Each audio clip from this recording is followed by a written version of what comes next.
এখন দেখছেন YouTube channel Nitai media live. আমাদের দুর্দশা কেমন জানেন?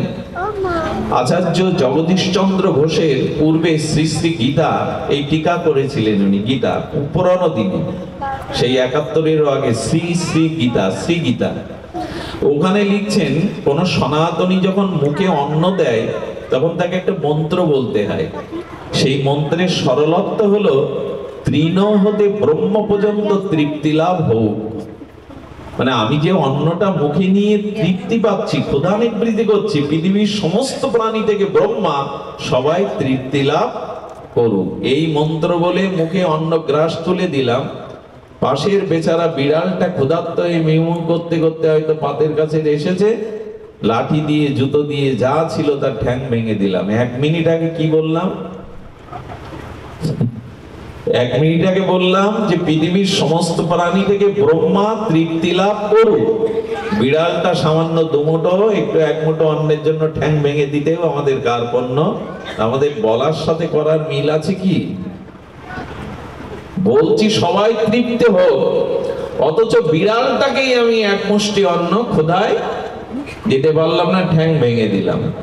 তো আচরণ যদি এই হয় তাহলে আর সৌম্য পৃথিবীতে বাড়বে ছাড়া কমবে না। শুষ্ক কথা, তত্ত্ব কথা, নিরস কথা সবার ভালো লাগার বিষয় না। আমি সেই শুষ্ক কথা দিয়েই আজকে শুরু করেছি, তবে শুষ্কটা দরকার। নারিকেল ফলটা সবাই আস্বাদন করতে পারে না, ওপরের আবরণ শক্ত ভেদ করে তারপরে আবার কুটতে হবে, তারপরে তো সেই নাড়ু করতে গিয়ে মায়েদের আবার ওতে কি গুড় লাগবে, কত কি ঝামেলা। নারকেল ফল এই জন্য অন্য কোনো পাখি এসে, কাক এসে, কোকিল এসে অন্য কেউ খেতে, তেমন এই তত্ত্বকথার ভিতরে সবাই প্রবেশ করতে পারে না। আর এটা দরকার। শুধু আবেগে লীলা কথা শুনে হাউ মাউ করে ভেসে বেড়ালেই হবে না, তত্ত্বটা জানা দরকার, কারণটা জানা দরকার, মূল বিষয়টা জানা দরকার আমাদের। আমি সেই বিষয় আপনাদের সামান্য একটু জানাতে চেষ্টা করছিলাম যে দেখুন, শোক মোহ ভয় দূর হতে পারে, সেই পারে যদি আমাদের জীবনে এই ভগবত চেতনা আসে, আমাদের মন যদি ভগবত কেন্দ্রিক হয়ে যায়। ভগবত কেন্দ্র হলে আর ভয় কি গো? যদি আপনার চিত্ত এরকম ব্যাপক বিশাল প্রেম ভক্তিতে হয়, আমি বলবো এই জগতে ভয় নাই। মনে আছে লোকনাথ বাবার কথা? ত্রিকালজ্ঞ মহাযোগী ৯০ বছর তপস্যা করেছিলেন, এক জায়গায় ত্রিশূল পুতলেন, সামনে দেখে জঙ্গলের মধ্যে হিমালয়ের পাশে তো এক বাঘিনী কিছু বাচ্চা পেড়েছে। তো বাঘিনী তখন মনে করছেন ওই জটাজুটোধারী ত্রিশূলধারী উনি মনে হয় ত্রিশূল দিয়ে আমাকে শিকার করতে এসছেন, বাচ্চাগুলোকে শিকার করতে এসছেন। বাঘটা তখন ভীত সন্ত্রস্ত হয়ে গেছে ওই তেজময় লোকনাথ ব্রহ্মচারীর এই জ্যোতি দেখে। উনি ধ্যানে চিন্তা করতে লাগলেন, আমার কারণে বাঘটা তার বাচ্চাদের নিয়ে শঙ্কায় ভুগছে, কষ্ট পাচ্ছে। বাবা উঠলেন, উঠে গিয়ে বাঘের সামনে দাঁড়ালেন, পারবেন তো? এই দেখো নির্ভয়তা কাকে বলে, শোক মোহদর কাকে বলে। বাঘের সামনে দাঁড়িয়ে অভয় অস্ত্রটা বাঘের মাথায় হাত দিয়ে কি বিড়বিড় করে বললেন, আর এই কথা বললেন, তোর বাচ্চারা আমার কাছে নিরাপদ, ভয় নেই তোর। এরপরে বাঘগুলি যখন শিকার করতে যেত বাঘিনী জঙ্গলে, বাচ্চাগুলিকে বাবার চরণের কাছে রেখে তবে জঙ্গলে যেত। গল্প বলছি কি আপনাদের রাত জেগে? গল্প না। আমার শ্রীকৃষ্ণ চৈতন্য মহাপ্রভু প্রেমাবতার রাধা কৃষ্ণ মিলিত তনু, তিনিও বৃন্দাবনের পথে সেই প্রেমময় মধুময় আনন্দময় বৃন্দাবনের পথে যেতে গিয়ে সুবর্ণ রেখার তীরে সেই ঝাড়িখন জঙ্গলের মধ্যে বাঘগুলিকেও নাচিয়েছিলেন, বাঘগুলিকেও কৃষ্ণ বলিয়েছিলেন। বাঘ হরিণ একসাথে অনন্য চুম্বন করেছিলেন, সাপগুলো নেচেছিল, ময়ূর নেচেছিল। এটা সম্ভব কি করে? সম্ভব প্রেমের দ্বারাই, সম্ভব ভক্তির দ্বারাই। আমাদের স্বভাব বিপরীত হয়ে গেছে। এক সাধু দেখছে যে জলের মধ্যে, নদীর তীরে জলে একটা বিছে পড়ে গেছে, বিষাক্ত বিছে। বিছেটাকে সাধু তুলে দিতে গিয়ে হাতে হুল ফুটিয়ে দিল। বিছের যে হুল বিষাক্ত, বাবার আঙুল ফুলে গেল। যেই কামড় দিয়ে হুল ফুটিয়েছে আবার জলে পড়ে গেছে। সাধু আবার জল থেকে তুলতে গেছে, ওর স্বভাব, ও আবার হুল ফুটিয়ে দিয়েছে।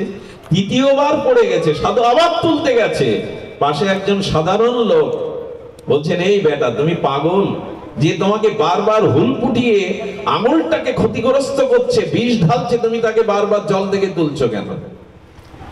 সাধু হেসে বলছেন, জগতে একটা হীন প্রাণী, বিষাক্ত প্রাণী যদি তার স্বভাব না ত্যাগ করে, ওর স্বভাব কি? যাকে পাবে তাকে হুল ফোটাবে। ও যদি সামান্য একটা বিষাক্ত কীট হয়ে ওর স্বভাব ত্যাগ না করে, আমি সাধু হয়ে কেন আমার স্বভাব ত্যাগ করব? সাধুর স্বভাব তো অন্য প্রাণীর মঙ্গল করা, অন্য প্রাণীর কল্যাণ করা, আমি কেন সেই স্বভাব থেকে সরে আসবো? আমরা এটা করি তো। বন্ধু সুন্দর 14টা বছর এক ঘরের মধ্যে রাধারানীর চরণ চিন্তা করেছেন। কেন? তার হরিপুরুষের এই সাধনা, সাধনা জগৎ কল্যাণের জন্য। মহাপুরুষরা সাধনা করে গেছেন কার জন্য? তাদের জন্য। বাবা মা অর্থবিত্ত জমি জমা রেখে যায় কাদের জন্য? উত্তর পুরুষগণের জন্য। মহামানবরা, ভগবান অবতারগণ, সাধকগণ সাধন করে গেছেন আমরা যাতে এই সম্পদটা গ্রহণ করি। আর সম্পদ, এক সাধু বসে জপ করছেন, তো সেই সাধু দেখছেন যে একটা পাহাড়ি বিষাক্ত বড় বিছে, বিষাক্ত, তাকে নিয়ে যাচ্ছেন একজন। বললেন, এই এক কাজ করতো, তোর বিছেটা আমি শুয়ে পড়ছি, আমার গায়ে ছেড়ে দে। ধ্যান দিয়ে শুনুন, সত্য ঘটনা। তো ওনার চরণের কাছে ছেড়ে দিয়েছেন, বিছেটা আস্তে আস্তে আস্তে আস্তে ওনার মাথার উপরে উঠলো, আবার পায়ের দিকে গেল। এইভাবে 3 বার ওনার শরীরটাকে ঘ্রাণ নিয়ে এপাশ সেপাশ করছে, অথচ দংশন, বিষ ফোটাচ্ছে না। উনি হাত দিয়ে ধরে কোটোই দিয়ে দিলেন। অবাক বিস্ময়ে তাকিয়ে বলছেন, বিষে আপনার শরীরে ঘুরে বেড়ালো, অথচ সে আপনাকে দংশন করলো না, কারণটা একবার বলবেন? বলে, এটা জাদু না, এটা কোনো মন্ত্র না। আমি দীর্ঘদিন ধরে ভগবানের উপাসনা সাধনা করে অন্য জীবের প্রতি আমি হিংসা ভাব রাখিনি। আমার যদি কোনো প্রাণীর প্রতি হিংসা ভাব না থাকে, অন্য প্রাণী কর্তৃক আমার উপরেও হিংসা হতে পারে না। এই কথাগুলো অনুভূতি দিয়ে বুঝতে হবে। অপরকে কাঁদালে আপনাকে কাঁদতে হবে লিখে নিন, অনেক বেশি কাঁদতে হবে। অন্যের চোখের জলের যদি কারণ হন, আপনাকে বহু জন্ম কাঁদতে হবে। এই হিসাবটা করবার জন্য সাধু, শাস্ত্র, এই ভাগবত, অন্য কিছু নাই। আমাদের সংস্কার করার জন্য। পৃথিবীতে মৃত্যু চিন্তা মানুষ বাদে ইতর প্রাণীদের আছে। ইতর প্রাণীরা মরবো এই চিন্তা করে? কোনদিন করে না। ওদের মৃত্যু চিন্তা নেই। মানুষকে দিয়েছে কেন? মরতে তোমাকে হবেই। অন্তত মৃত্যু চিন্তাকে সামনে রেখে নিজেকে সংশোধন করো। আচ্ছা, পশু পাখিদের জন্য ভাগবত হয় কখনো? জন্তু জানোয়ারদের জন্য ধর্ম, কর্ম, শাস্ত্রের উপদেশ জন্তু জানোয়ারের জন্য হয়। মানুষের দিল্লিতে একবার, যেখানে রাষ্ট্রপতি ভবন, ওই রোডে একবার একজন মানুষ মূত্র ত্যাগ করেছিল, আর তাকে জরিমানা দিয়ে জেলে পোড়া হচ্ছে। ও তখন বলছেন, আচ্ছা মানুষ শ্রেষ্ঠ না ঘোড়া শ্রেষ্ঠ? ওনাকে যে ম্যাজিস্ট্রেট সাজা দিচ্ছে তাকে প্রশ্ন করছে এই লোক, মানুষ শ্রেষ্ঠ না ঘোড়া শ্রেষ্ঠ? বলে, মানুষ শ্রেষ্ঠ। বলে, ঘোড়া তো এই রাজপথে প্রায় প্রস্রাব করে দেয়, তার কোনো সাজা নেই, জেল জরিমানা নেই, আমি মানুষ আমার জন্য কেন? এর উত্তর কি? এর উত্তর, মানুষ ব্যতীত অন্যের জন্য নিয়ম কানুন শাস্ত্র নয়। একমাত্র মানুষ কেন? তোমাকে মানতে হবে, তাই তুমি মানুষ। যদি না মানো, আকারে মানুষ হলেও তুমি মানুষ নও। যদি তুমি মান্যতা না দাও, তোমার ভিতরে যদি মান্যতা না থাকে, না মানো তুমি গুরুজনকে, শ্রেষ্ঠজনকে, আদর্শকে, সত্যকে, ত্যাগকে যদি না মানো, তুমি আকারে মানুষ হলেও আজও মানুষ হতে পারোনি। মানো, মানো কাকে বলে? মানে তাই মানো। মানি কি আমরা আজ? ভাগবত অন্য কিছু নাই। ভাগবত আমাদের মানুষ হতে শেখায়। ভাগবত আমাদের মনুষ্যত্বকে জাগরণ করতে শেখায়। যদি মানুষ হতে পারেন, আরে ভয় কি গো? 18 বছরের যুবক কিশোরত্ব ছাড়িয়ে কেবল যৌবনে পদার্পণ করেছে। আজ পর্যন্ত শুনেছেন ফাঁসির মঞ্চে কালো কাপড় মাথায় না দিয়ে, জল্লাদকে না ডেকে, নিজেই সেই হাসি মুখে ফাঁসির দড়িটা গলায় পরিয়ে দিয়েছিলেন গান গাইতে গাইতে। ইনি ভারতবর্ষের বিপ্লবীদের অন্যতম প্রথম শহীদ ক্ষুদিরাম। ক্ষুদিরাম ফাঁসির মঞ্চে নিজের গলায় পরিয়েছিলেন নিজের ফাঁসির দড়ি। মৃত্যু যাদের হয়, মৃত্যুদণ্ড যাদের হয়, তাদের শেষ ইচ্ছা পূরণের একটা সুযোগ থাকে। উনি জেলারের কাছ থেকে চেয়ে নিয়েছিলেন, আমার ফাঁসির দড়িটা জল্লাদ নয়, কারো কাপড় নয়, আমি গলে পরিয়ে দেব। তার একটাই কারণ, আমি মরি না। গীতা আমাকে শিখিয়েছে, আমি ছোটবেলা থেকে গীতা পড়ে শিখেছি, আমার মৃত্যু নয়, আমি আত্মা, আমি শরীর নয়। তো আমি যদি শরীর না হই, আত্মা হই, আত্মার জন্ম মৃত্যু আছে, আত্মার ভয় শোক আছে, আছে শরীরের। আমি পোশাক বদলাই, কিন্তু দেহ কি বদলাই? ছোটবেলা থেকে কত পোশাক বদলেছেন, দেহ কি বদলেছেন ছোটবেলা থেকে পর্যন্ত?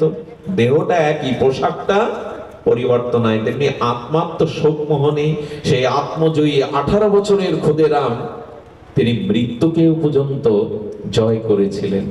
আমরা ভয় পাই কেন? আমাদের ভিতরে মোহ আছে। তাই মোহ আছে কেন? অজ্ঞানতা আছে কেন? আমরা শাস্ত্র জ্ঞানকে সাধন উপলব্ধিতে আনতে পারিনি। আমি আপনাদের কাছে অনুরোধ করব, বেশি সময় নেব না, আসুন ভগবানের চিন্ময় বাণীকে গ্রহণ করি।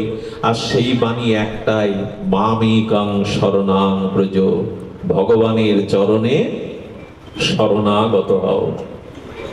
শরণাগত হলে আর ভয় নেই। মনে পড়ে তো,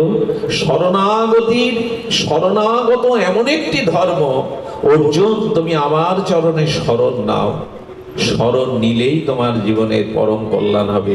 আমি অপূর্ব একটা লীলা বলেই আজ পাঠ বিশ্রাম করব। লীলাটি আপনাদের একটু কষ্ট হলেও শুনতে হবে, সময় অতিবাহিত হলেও সামান্য একটু আস্বাদন স্পর্শ করতেই হবে। আপনারা ভাগবতের একটি লীলা, তার ইতিহাস, তার তত্ত্ব আমরা খুব সংক্ষিপ্ত রূপে একটু স্পর্শ করব। আপনাদের মনে আছে, ভগবানের অষ্টমহিষী বরাত, শ্রেষ্ঠ মহিষীগণের মধ্যে 2 জন অনন্যা। দ্বারকাধীশ শ্রী গোবিন্দের ভগবানের 8 জন মহিষী অর্থাৎ প্রেয়সী বরার মধ্যে 2 জন শ্রেষ্ঠ, একজন রুক্মিণী আর একজনকে সত্যভামা। সত্যভামা এবং রুক্মিণী, এরা 2 জন প্রেয়সী বরার মধ্যে বরা অর্থাৎ শ্রেষ্ঠা, রূপে গুণে অনন্যা, মহিমায় অনন্যা। নারদ মাঝে মাঝে দ্বারকায় আসতেন। কে আসতেন? আর নারদ যেখানে যাবে ও কিছু ঘটাবেই। নারদ যেখানে যাবে কোনো কিছু একটা ঘটাবেই। নারদ গগনলোক থেকে আসতে গিয়ে উনি একটা পারিজাত পুষ্প পেয়েছিলেন। কি পুষ্প? আমি একটু মন দিতে বলছি, ঘটনাটার মধ্যে অনেক ইতিহাস, অনেক তত্ত্ব লুকানো আছে। কি পুষ্প? পারিজাত। এই পারিবাস পুষ্প আমাদের জগতে ছিল না। এটা স্বর্গে দেবরাজ ইন্দ্রের সহধর্মিনী শচীর আঙিনায়, মানে শচীর বাতায়নের পাশে দেবরাজ ইন্দ্র এই পারিজাত পুষ্পটা, বৃক্ষটা ছিল, এটা জগতে ছিল না। তো দেবশ্রীপাদ নারদ কোন ক্রমে একটা পারিজাত পুষ্প গগনমণ্ডল থেকে নেমে আসায় তার হাতে এটি পেয়ে যায়। আর নারদ তো লীলাময়, লীলা করতেই তার সর্বদা অভিরুচি। উনি দ্বারকাধীশ গোবিন্দের হাতে এনে এটা দিয়ে দিলেন। আর গোবিন্দের পাশে তখন দাঁড়িয়েছিল রুক্মিণী। কে দাঁড়িয়েছিল? রুক্মিণী। রুক্মিণী পারিজাত পুষ্পের সৌন্দর্য দেখে আর নারদ আরো একটু বাড়িয়ে দিল। এসব দ্বারকাধীশ ভগবান, হে বাসুদেব, এই স্বর্গের পারিজাত পুষ্পের এমন মহিমা, কোন রমণী যদি এটা খোপায় দেয়, তার যে রূপ তা 1000 গুণ বেড়ে যাবে। তার রূপ 1000 গুণ বেড়ে যাবে। এটা স্বর্গীয় পারিজাত পুষ্প আছে। এই কথা যদি কোনো মায়েরা শোনে, ফুল নিতে আর দেরি করবে? কে আছে সত্যভামা অমুক তমুক, দেরি না করে গোবিন্দকে বলছে তাড়াতাড়ি খোপায় পরিয়ে দাও। রুক্মিণীর খোপাতে যেই গুঁজে দিয়েছেন, নারদ বলছে এই লীলাই তো দেখতে চেয়েছিলাম, 2 জন তোমার, আর একজন কি বলে ওইটা দেখার অপেক্ষায়। যেই ওর রূপের জৌলুস দিব্যভাবে বেড়ে গেছে। অনন্য সুন্দরী তো ছিলেন রুক্মিণী, সাক্ষাৎ লক্ষ্মী দেবী, আর তার রূপের জ্যোতির ছটায় আলোকিত হয়ে আছে। গোবিন্দ তখন মনে মনে একটু ভয়ও পাচ্ছেন, আর একজনকে কি দেবে।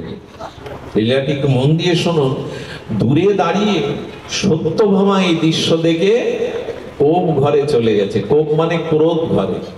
আগেকার দিনে, আমিও বলি, এখন তো অনেক রুম করেন আপনারা না, যারা একটু বড় ঘর করে, কি রুম বলে শ্যামল বাবা?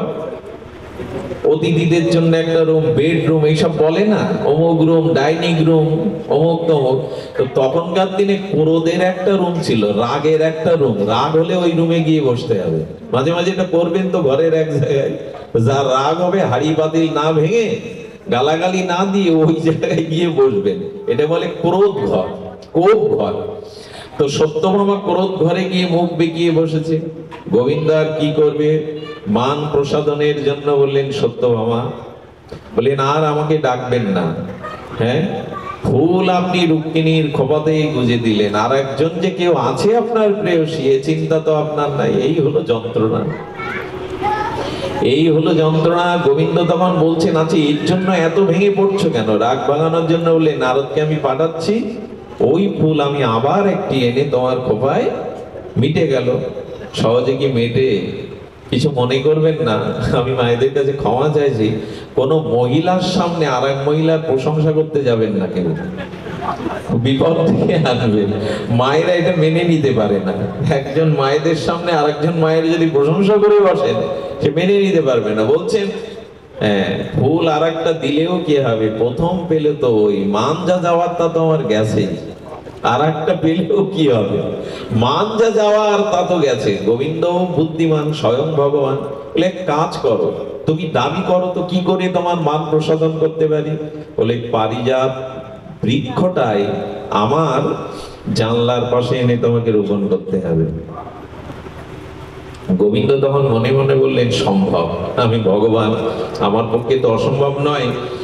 নারদকে গিয়ে বলছেন, যাও ইন্দ্রকে গিয়ে বলো স্বর্গে আমি পারিজাত বৃক্ষটা চেয়েছি। খুব ধ্যান দিয়ে শুনতে হবে, অপূর্ব একটি তত্ত্ব লুকিয়ে আছে এর মধ্যে, যেটা আপনার জীবন বদলে দিতে পারে, একটা নতুন দিগদর্শন খুলে যেতে পারে আপনার জীবনে। নারদ চাচ্ছিলেন লীলাটা আরো বাড়ুক। যারা ভালো রাইটার হয় তারা সহজে নাটক শেষ করতে চায় না, আরো আরো বাড়ায়, অধ্যায় বাড়ায়।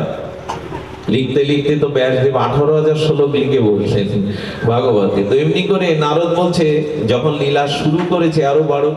ইন্দ্রকে গিয়ে বলছেন, স্বয়ং দ্বারকাধীশ বাসুদেব ভগবান তোমার কাছে এই পারিজাত বৃক্ষ চেয়েছে।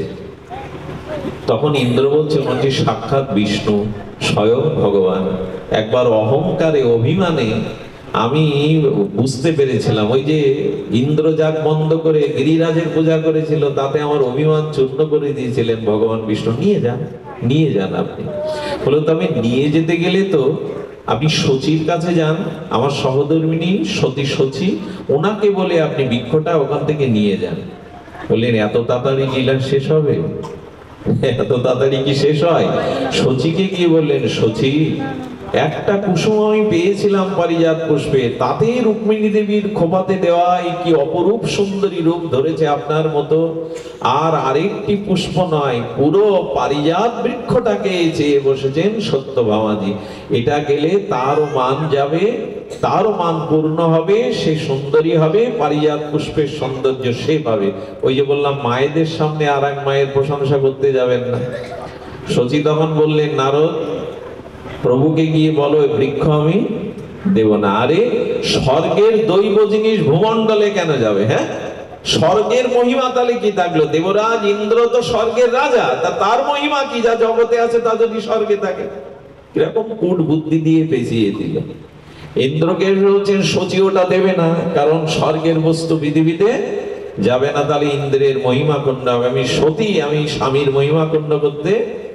ইন্দ্র মনে মনে বলল, প্রস্তাবটা তো যথাযথ, গিয়ে বলুন আমি বৃক্ষ দেব না। যারা ভগবানের স্তব করে, একটু আগে যারা বলল, তার বুদ্ধি কোথায় গেল দেখুন, মহিমা ছাড়বে না। কৃষ্ণ বললেন, দুদিন সময় দাও, না দিলে আমি নিজেই যাব। দুদিন পরে যুদ্ধ বাঁধলো। সেই ভয়ানক যুদ্ধে, এত ভয়ানক যুদ্ধে কেউ পরাজিত হচ্ছে না। তখন ঋষি মুনি, এই জগতে অনন্ত অনন্ত অনন্ত ঋষি মুনি আচার্যরা চিন্তা করলে এই যুদ্ধ বেশি দিন থাকলে এক অঘটন ঘটবে। এইখান থেকে আমার বাস্তবতা শুরু। লীলা তো লীলা, কিন্তু এর তত্ত্বটা এবার নিন, দুহাত ধরে নিন, হৃদয় আঁচল পেতে নিন। এই যুদ্ধ দেবতাদের, এই দেবরাজ ইন্দ্র গোবিন্দের যুদ্ধ, এই ভয়ানক যুদ্ধে ঋষি মুনিরা এগিয়ে এলো। তারা সমবেত হয়ে কৃষ্ণকে, বাসুদেব ভগবানকে, ইন্দ্রকে বলল, আমাদের একটা প্রস্তাব তোমাদের মেনে নিতে হবে, যুদ্ধ বন্ধ করতে হবে, না হলে আমরা অভিশাপ দেব তোমাদের দুইজনকে। জীবনে ভগবান ও সাধুদের মেনেছেন, সাধকদের মেনেছেন, ঋষিমুনিদের মেনেছেন, এদের উপেক্ষা করবেন না। ভগবান ঋষিমুনিদের চরণও ধুয়ে দিয়েছেন। বশিষ্ঠ দেবের চরণ তো রামচন্দ্র নিজে ধুয়েছেন। বিশ্বামিত্রের আগে চলতেন না, বিশ্বামিত্রকে রঘুপতি রাম ও রাঘবেন্দ্র তিনিও তাকে গুরু বলে সম্মান করতেন। আমরাই শুধু গুরুজনদের আজকে সম্মান করি না।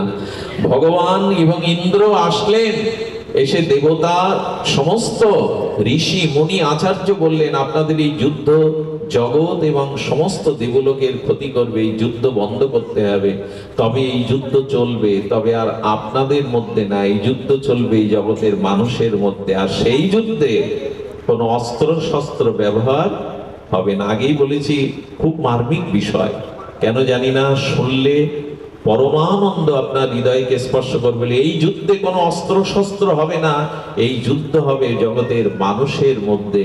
ইন্দ্র, মানুষের মধ্যে অস্ত্র শস্ত্র ব্যতীত এই যুদ্ধে তুমি মানুষের শরীরের কি চাও আর গোবিন্দ কি চায় আমাদের বলো। এই যুদ্ধ মানুষের মধ্যে ছড়িয়ে যাক, দেবলোকে এটা হওয়া উচিত নয়। দেবতা ভগবানের মধ্যে যুদ্ধ হওয়া শোভনীয় নয়। দেবরাজ ইন্দ্র আগ বাড়িয়ে কি বলল জানেন? আমি মানুষের 10 ইন্দ্রিয়কে আমি আশ্রয় করব। আমাদের কটা ইন্দ্রিয়? 5 জ্ঞানেন্দ্রিয়, 5 কর্মেন্দ্রিয়। আচ্ছা, ইন্দ্র বলে কেন? এই দেখুন, ইন্দ্র চাইছে মানব শরীরে এই যুদ্ধ টিকে থাকবে, অস্ত্র শস্ত্র না।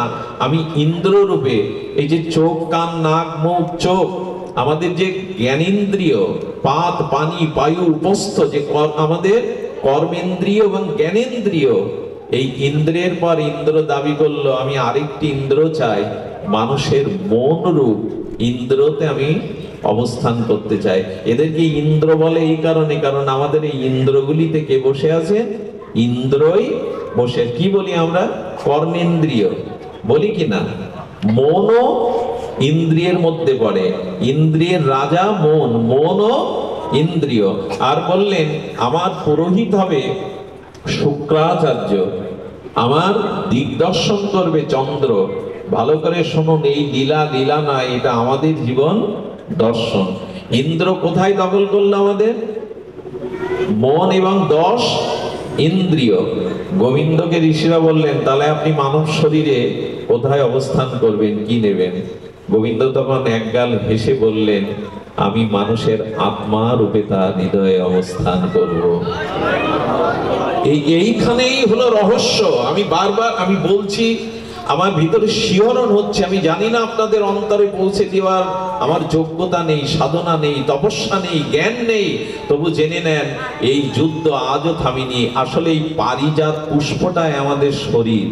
মানুষ নিজের শরীরকে ভালোবাসে কিনা? পৃথিবীর সব থেকে মানুষের কাছে প্রিয় তার নিজের শরীর। এটা পারিজাত পুষ্প। আর এই পুষ্প যুদ্ধ এখনো থামেনি। সেটা হলো আমাদের ইন্দ্রের সাথে আমাদের আত্মার একটা যুদ্ধ চলছে। ইন্দ্র বলছে, কামনার পথে যাও, ভোগের পথে যাও। শুক্রাচার্য দত্ত করো, ভোগের পথে আমাদের ইন্দ্রগুলো, চোখ, কান, নাকগুলো চলে যাচ্ছে। আর আত্মা কি বলছে? ইন্দ্রের পথে যেও না, ওখানে পতন আছে, ওখানে ধ্বংস আছে। তুমি আত্মাতে যুক্ত হও, আত্মস্থ হও, তাহলে এই জন্ম মৃত্যু জরা ব্যাধি থেকে, দুঃখ শোক ভয় হতে তুমি চিরদিন নিষ্কৃতি পাবে। আমরা আত্মাতে যুক্ত না, ইন্দ্রিয়ে যুক্ত। এখন প্রশ্ন করুন তো নিজের কাছে, এখনো চোখের দৃষ্টি শুদ্ধ হয়েছে আমাদের? আমাদের কান কি পরনিন্দা, অন্যের নিন্দা শোনার জন্য আজও জ্বালা ধরে, কষ্ট হয়? আমাদের ইন্দ্রগুলো বহির্মুখ, ভোগের দিকে ছুটেছে। কারণ ইন্দ্র চাইছে পারিজাত পুষ্প গোবিন্দকে দেবে না, আর গোবিন্দ চাইছে পারিজাত পুষ্প আমার হোক। অর্থাৎ তুমি আত্মার সাথে যুক্ত হও, ভগবানের সাথে যুক্ত হও, এই ইন্দ্র থাকবে না। তবে ইন্দ্রকেও গোবিন্দ বলেছিলেন, তোমার ওই ইন্দ্রিয় মরবে না। আমরা মারা গেলে আমাদের দেহ পঞ্চত্ব মিশে যায়, আবার ওই পঞ্চত্ব নিয়ে পুনরায় দেহ পায়, আবার ইন্দ্রিয় পায়, আবার যুদ্ধ শুরু হয়, এর শেষ নেই। তাই গোবিন্দ বললেন, আত্মারূপে আমি তোমার মধ্যে আছি, অবলম্বন যদি করতে হয়, আশ্রয় যদি করতে হয়, আমাকে আশ্রয় করো। আমরা প্রত্যেকে ইন্দ্রিয়ের দাস, কামনার দাস, মায়ার দাস। এই জন্য আমাদের জীবনের এই পরিণতি। এর থেকে উদ্ধারের একমাত্র উপায় মহৎ কৃপা, সাধু কৃপা। আর এটি করতে গেলে আমি এটি দিয়েই পুষ্পাঞ্জলি, আমি বাণীর অঞ্জলি দিচ্ছি। আমাদের গীতা আমার সম্মুখে আজ, এই জন্য গীতার একটি বাণী দিয়েই পুষ্পাঞ্জলি দেই। যৎ করোষি যদ নাসি যজ্জোষি দদাসি যৎ যৎ তপস্যোষি কন্তেও তৎপুরুষ মদার্পণম। হে অর্জুন, তুমি যা খাও, যা আহার করো, যা যজ্ঞ করো, যা কিছু করো, আমাকে অর্পণ করে করো। আসুন না, এটা আজকে নিয়ে যায়। তুমি যা কিছু করো, আহার করো, যজ্ঞ করো, হোম করো, যা কিছু করো, আমাকে অর্পণ করো। আমাকে অর্পণ করলে তুমি আর কর্মের ভাগী, ইন্দ্রিয়ের ভাগী হবে না, আমাকে পাবে। একবার ঠাকুর নরোত্তম ঠাকুরকে ডেকেছেন। কাকে ডেকেছেন? ঠাকুর নরোত্তমকে ডেকেছেন। আমাদের এই খেতুরের, রাজশাহীর খেতুরের সেই প্রেম অবতার, আমাদের নিত্যানন্দ আবেশমূর্তি প্রেম ভক্তির মহারাজ শ্রী নরোত্তমকে এক ধনী ডেকেছে। সেই সময় 20,000 স্বর্ণ মুদ্রা দিয়ে মন্দির তৈরি করেছে, আর সেখানে বিগ্রহ বসিয়েছে ভগবানকে সাড়ম্বর করে, লাইট প্যান্ডেল করে, উচ্ছ্বাসে যখন কীর্তন করতে ডেকেছে ঠাকুর নরোত্তমকে, মৃদঙ্গ খোল করতাল সাধু সঙ্গে এই প্রেমিক, এই মহা প্রেম ভক্তির মহারাজ, তিনি মন্দিরে গিয়ে কীর্তন করতে পারছেন না। মন্দিরে ঢোকার সাথে সাথে অনেক কীর্তন বন্ধ হয়ে যাচ্ছে, খোল করতাল আর বাজাতে পারছেন না। অনেকক্ষণ চেষ্টার পরে রাস্তায় ধুলাতে এসে কীর্তন শুরু করলেন। আচ্ছা, এটা জমিদারের অপমান কিনা?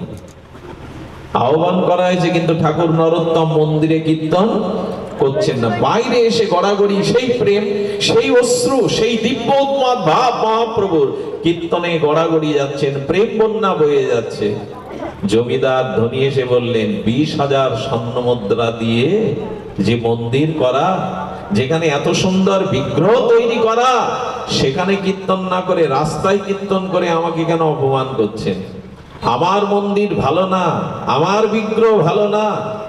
ঠাকুর নরোত্তম তখন হেসে উঠেছেন। আবার বলুন, কি বললেন? বলে, আমার মন্দির ভালো না, 20,000 স্বর্ণ মুদ্রা দিয়ে তৈরি। এই দেখুন, সমর্পণ হয়নি। যা কিছু করো, আমাকে অর্পণ করো। উনি কি বলছেন? আমার 20,000 স্বর্ণ মুদ্রার মন্দির, আমার দেয়া বিগ্রহ আপনাদের পছন্দ হয়নি, রাস্তার ধুলায় কীর্তন করতে আপনাদের মন চাইছে। নরোত্তম ঠাকুর বললেন, মন্দিরে ঢুকে দেখলাম এখানে ভগবান নাই, সিংহাসনে ভগবান নাই, দেখলাম রাস্তার ধুলিতে ভগবান আছে। তাই তো যেখানে ভগবান ওখানে কীর্তন করতে গেছে। আরে তুমি দেখতে পাচ্ছ না, এই মন্দিরে আসনে এখানে আমি বসিয়েছি ভগবানকে, এই মূর্তি এত টাকা দিয়ে বসিয়েছি। বলেন, ওই জন্য তো বলছি, আপনার সিংহাসনে আপনার অহংকার, আমিত্ব বসে আছে, ওখানে ভগবান নাই। আপনার মন্দিরে আমিত্ব বসে আছে, ওখানে ভগবান নাই। দয়া করে কোনো কাজে বলবেন না আমি করেছি, আমার দ্বারাই হচ্ছে। আপনার দ্বারা কিছু হয় না। আত্মা চলে গেলে এ দেহে অন্য কোনো ক্রিয়ার হয় না, কর্ম হয় না। আত্মা আছে, তাই আপনার অস্তিত্ব আছে, আপনি কিছু করতে পারছেন। তাই বললেন, ওখানে আপনার অভিমান বাসনা আছে, ওখানে ভগবান নাই। রাস্তা ধুলিতে, আকাশে বাতাসে ভগবান আছে, তাই আমরা সেখানে কীর্তন করছি। এই জন্য গীতার এই বাণী নিয়ে যান, কর্তৃত্ব অভিমান যেন না থাকে, আমিত্ব যেন না থাকে, আমি করেছি, আমার দ্বারা হয়েছে, এইটুকু আপনাদের কাছে নিবেদন করব। ভগবানকে সঁপে দিন, ভগবানকে সমর্পণ করে দিন। जो जाको शरण लिए सो राको ताको लाज, उल्टा जले मछली चले বহি যায় গজরাজ। সেই স্রোতস্বিনী পাহাড়ি পার্বত্য সংকুল নদীতে প্রবল স্রোতধারায়, বন্যার স্রোতধারায় হাতি এপার থেকে ওপারে যেতে পারে না, হাতি ভেসে যায়, কিন্তু ছোট ছোট মাছগুলো একই নদীতে আনন্দে দল বেঁধে গান গাইতে গাইতে সাঁতার কাটতে কাটতে উজানে উল্টের দিকে যায়।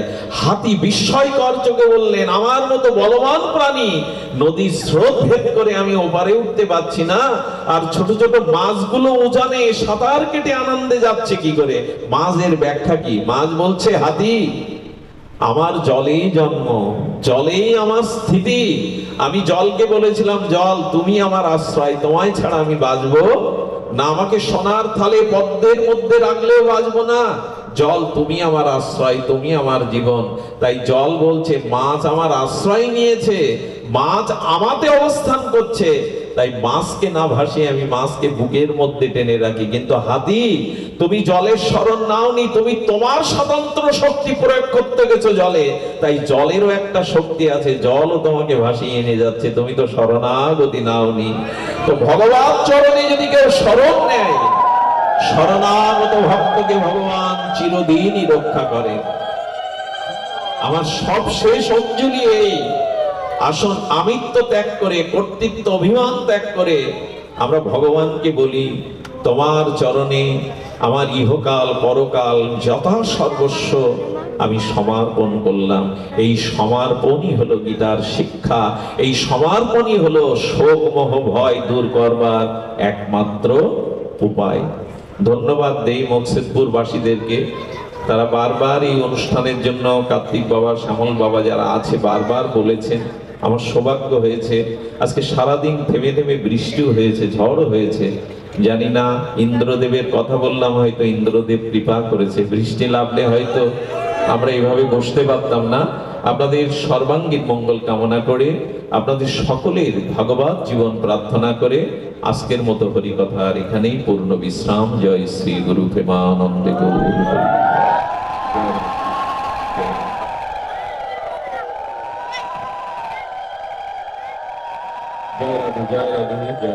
আপনাদের সকলের জন্য বিনীত অনুরোধ, সকলের জন্য একটু প্রসাদ আছে, প্রসাদ পেয়ে তবে গৃহে প্রত্যাগমন করবেন। জয় শ্রী রাধে। সকলে প্রসাদ পেয়ে যাবেন। জয় রাধে।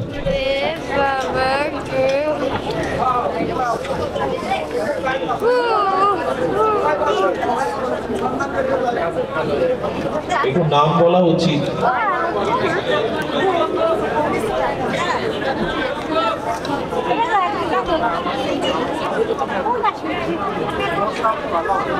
সকলে উঠে দাঁড়িয়ে মানে বসে যেখানে আছেন একটু নাম বলুন যদি সামান্য, যারা নামের দল ছিলেন সংকীর্তনের।